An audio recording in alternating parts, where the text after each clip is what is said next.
Chapter 16, A Forest Walk, kicks off the start of 4 chapters in which Hester and Pearl venture out into the woods. And it's really no surprise that the emotional core of the novel takes us into the heart of nature. Hawthorne is being really true to his literary roots here, so let's take a little closer look as to why the American Romantic movement is so important for these 4 chapters. Hawthorne wrote The Scarlet Letter in 1850, which is dead smack in the middle of the American Romantic movement, 1820 to 1865. And the American Romantics were very aligned with the Transcendentalists in their beliefs about nature.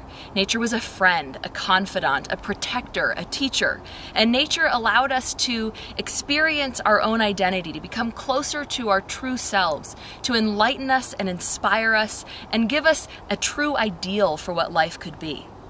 So Hawthorne brings us into the heart of nature, where our clandestine couple can finally be embraced and protected and sheltered from the judgment of our Boston settlement.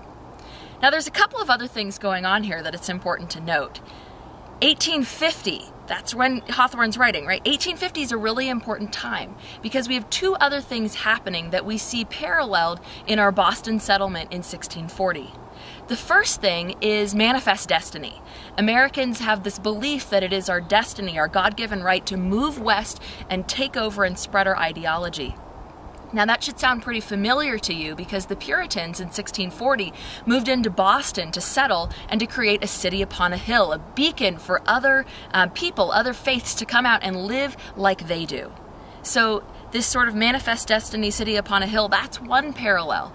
And Hawthorne's sort of criticizing that, if you notice, right? He's sort of questioning whether or not it's acceptable for one type of ideology to be spread across an entire area and to make other people follow that form of belief. Now, the second thing that we see happening here is in relation to women's rights.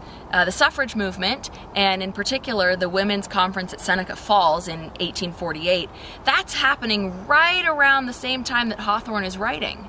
So when we see that paralleled in 1640 in his setting with how Hester's pushing back against the social mores about what a woman's role is, that's sort of where he's taking that cue.